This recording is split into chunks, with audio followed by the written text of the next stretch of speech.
Welcome. I'm Andrew Beach, Executive Coach and Branding Dynamo. I help professionals communicate their values so they can find great new jobs faster. Today, we have a wonderful topic, something that's been on my heart this week, and that is a lot of the people I'm coaching right now, and in the past, and me personally, have wrestled with this idea of how do I respond when I've either been terminated or laid off. And it's a big question. It involves a lot of emotion, vulnerability, and dealing with things that you may not have dealt with in the past. So I'm going to go through that in a moment. We'll run through a slide deck. If you could, please just tell me whether you're on YouTube or LinkedIn or Facebook, where you're joining from and what questions you have. Hit me a thumbs up. Leave a comment in the sidebar. I'd be happy to answer any of those things. Of course, it would probably be good if I put the chat there on YouTube. Let me get that up. There we go. Live chat is now live. That's great. So yeah, just go ahead and leave a comment over here if you have if you're on the YouTube and you want to leave a comment or a question. Be happy to answer that. Okay. Something I missed. You know, we don't catch everything. So I'm going to go ahead and get into the slide deck so that we can start this properly. Okay, so how do we respond to a layoff? Now, I'm going to go through some do's and some don'ts. Actually, reverse that. We'll go through the don'ts first because I'm the type of person that likes to hear bad news first, and then I like to hear the good news. Okay, it's like ripping off a Band-Aid. Sometimes we just like to hear the bad stuff first so we can get on with it, you know? And so how do we respond to a layoff? Now, I know this personally and from the folks that I've coached. I've probably been laid off twice and terminated twice. In fact, I got terminated from my first job for about 45 minutes. Long story, but you'll probably hear that if you join one of my coaching programs. I'll tell that story. But I was actually terminated for my first job. I was young and dumb, but I didn't really know how to react. I did react. I didn't respond. So honestly, the first thing I recognize is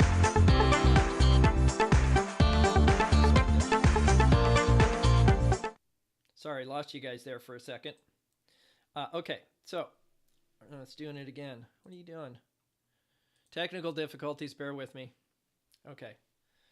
By the way, for those folks on YouTube, I'm trying out a new clicker for the slide deck, and it's sliding through my OBS stuff, so I apologize for that. But actually, that's one of the first things I would suggest not to do if you get notified, and that is react.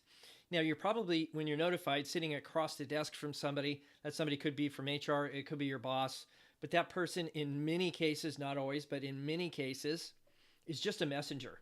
There's been a decision made somewhere that it's no longer in the company's interest for you to be there. And so the first thing that I would recognize if you're going through this process yourself is to not react, okay? The best thing to do is respond. And that's what I'm saying here is that how to respond well to a layoff. Okay, so the first thing I would do instead of don't, the first thing I would do is actually press pause. Sometimes it's a good idea just to absorb what's happened. And pausing is not a bad thing. It's a time for reflection and understanding.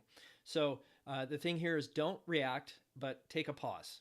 Okay, the next thing is, and I see this a lot when people get notified or in a career transition, they're kind of out there without a job. And the challenge that they have is they withdraw. They say, okay, my identity doesn't exist at this company anymore, so I'm just going to withdraw until I identify, who I am. And I've been there. I mean, certainly binge watching Netflix or, watching Days of Our Lives every day became a habit. Not that I watch Days of Our Lives, if you know what I mean. But what I'm suggesting is there's things that we do to withdraw and get away from people. And so I would suggest not doing that, actually. I would suggest actually get into community. Get around people. Don't withdraw. Be around people. Now, that could be something as simple as, if you get in a situation where you need support, there's a lot of career coaches like myself that can support you. The other thing you can consider is there's lots of job groups out there. Your local WorkSource affiliate, Department of Labor. It's not a very, how would you say it, inspirational environment, but it is an environment and you do get around people. Just don't stay there very long. That's what I would suggest is get somewhere where there's positive people. Sometimes there's a church community you can get involved with. There's family. But lean into those people. They understand you're going through a tough time. They may just not know how to help you. And so part of that is, hey, saying, this is how I feel. But yeah, we'll get to the feelings here right now, actually. The number one thing I see people do is they actually blame. They blame their boss. They blame the company. They place blame somewhere because they don't know what to do. And so what I encourage people to do is don't blame, but learn. What is there to learn from this? Okay. And so it's very easy to point the finger at something or somebody or even ourselves. And so that doesn't make us feel good either, that we blame ourselves for putting ourselves in this situation. And if you have a family, I mean, that's even worse, right? So psychologically, you're thinking, oh, well, I'm to blame. I'm at fault. I'm putting my family in peril. And that's not true. What we need to say is, okay, what can I learn from this? Because we're going through the 5 stages of grief. The sooner you can get to acceptance and move on, the better. And I'm not saying that it isn't going to be hard. It is going to be hard. So go ahead and take the time, energy, and effort to pause, to join a community, and to learn. What did you learn from this process? What did you take away from the company that you worked for? Because they didn't take everything. They might have taken your paycheck and your badge, but they didn't take your skills. They didn't say, hey, Andrew, could you just leave your skills here at the door before you leave? That's so untrue. The thing is, I don't know in any situation where there's been a layoff that didn't harm the company, both financially, both in terms of culture. There's nothing positive for the company about a layoff. Now, on the other hand, there could be something totally positive for you as the person being laid off. And so what I learned is this is a great opportunity. Every time I've been either let go or laid off, I found something better. So it's funny, but those companies, virtually none of them, I never have seen any of them recover, come back to their former glory. So just know that it's a technique, a tactic, a thing that doesn't help companies, but it can help you. Because in my case, I got a severance, right?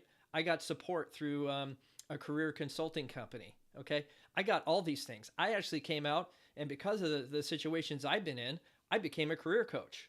So this is sometimes how, I believe in God. So for me, it's kind of normal that he would be speaking to me through these experiences. So another thing not to do, or the don't when you get laid off, is don't indulge.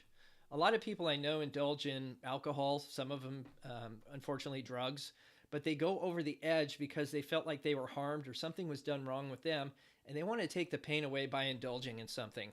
I mean, that could be overeating. It could be binge watching Netflix. It could be whatever, okay? Do your best not to overindulge. Now, I understand you want to pause and reflect and learn. That's all good, but I think it's important that you not overindulge in certain things, okay? So what do you do? Well, I think you need to cleanse, meaning part of the learning process is just saying, hey, maybe when this happened to me, and it did happen to me, I got pulled into a conference room. My boss came from out of town. I didn't expect him there. He just showed up one day and said, hey, come into the conference room. Hey, by the way, it's time for you to go. Can I have your key and your laptop and, corporate credit card? Here's the door. Okay. I was mad. Okay.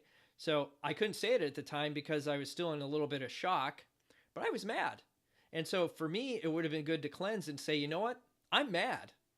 But I never did that. So if you can just admit the emotions you're feeling, or you feel, gosh, I feel mad. I feel slighted. I feel these are the things that I'm feeling. So it's good to cleanse your soul by just saying the things out loud. Okay. And this may sound counterintuitive, but next on the list is don't apply for jobs. What I found is you're not psychologically, mentally, emotionally ready to be doing interviews or out there in the marketplace to find opportunities. And it's a very ineffective method. So what happens is you're not in a good place emotionally. You're not in a good place psychologically. You start applying for jobs. You don't get, most people I know, don't get response from applications. And what happens? You go further and further down in terms of your self-esteem. And so my suggestion would be don't apply for jobs. Just stay off the market. Certainly work on your resume, get your marketing tools together for sure. Work on some of those things, but don't go out and apply for jobs. It's an ineffective method, and it could spiral you into lower self-esteem. So what should I do, Andrew? Well, glad you asked. You should be out networking. Now, networking doesn't mean, hey, I'm out of work, I need a job. It's, hey, I'm out of work. Yeah, I feel bad about it, but I'm just looking to reconnect with people that I haven't been able to talk to in a while because, I was so heads down in my job, I didn't stay connected to people who are important to me. I apologize. And so that does a couple of things. That gets you in community with other people.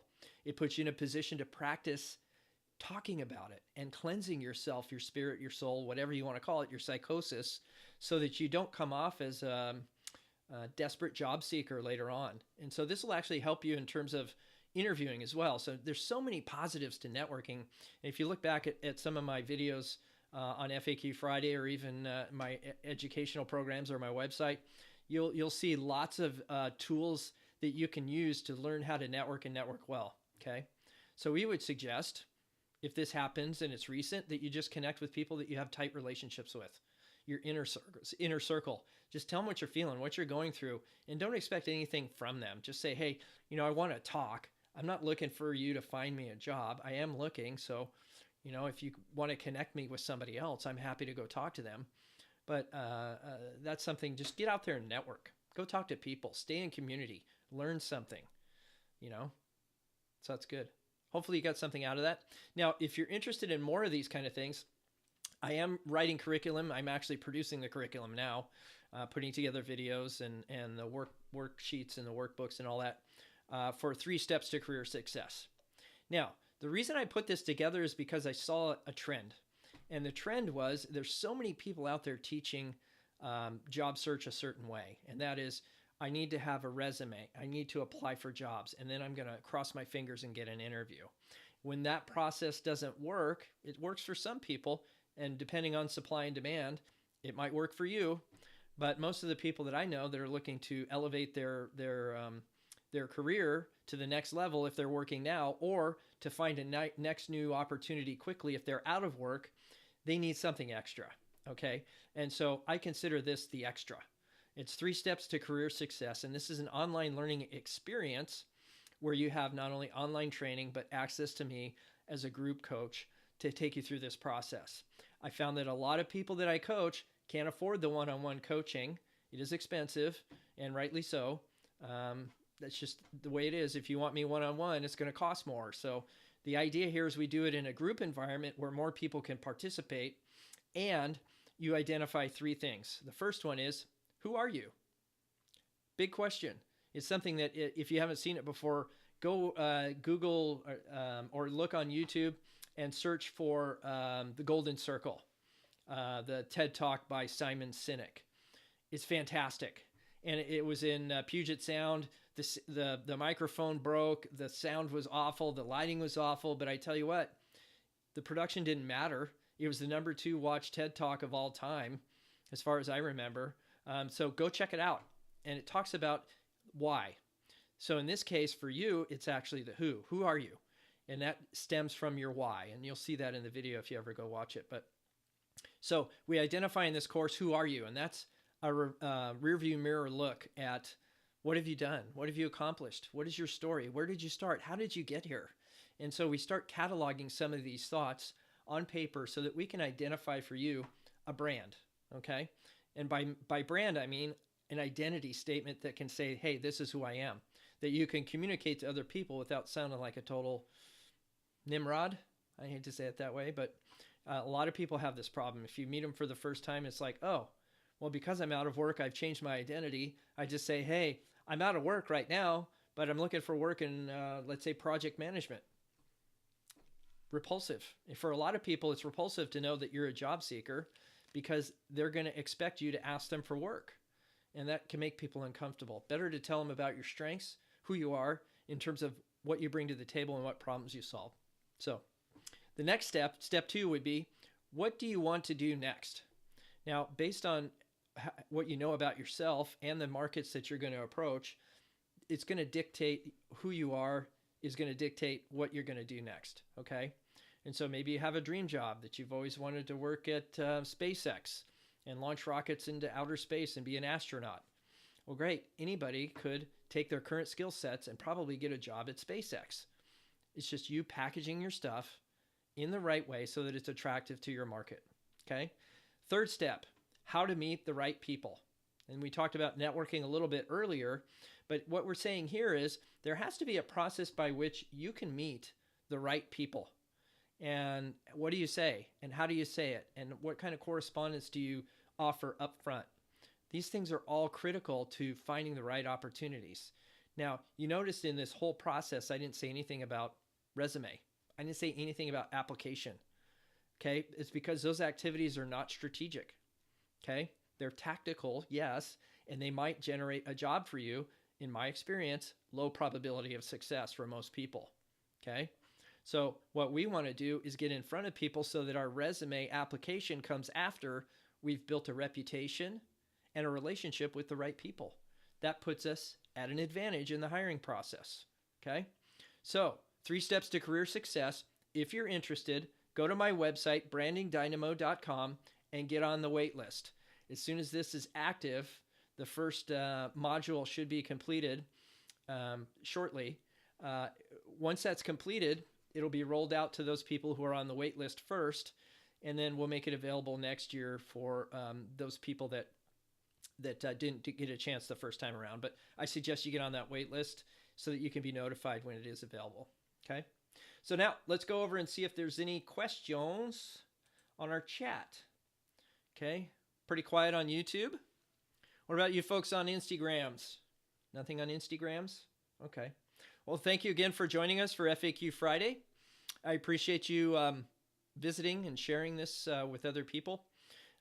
There's got to be somebody out there, that might be wrestling or struggling with layoffs or career transition. So if you do know somebody like that, please go ahead and share this with them. I'd be happy to talk every time, at least currently, I do have bandwidth to do free coaching calls for the first initial session, 15 minutes. I'm happy to offer that to anybody who asks. So thank you for joining me this FAQ Friday, and we'll see you next week. Happy Thanksgiving.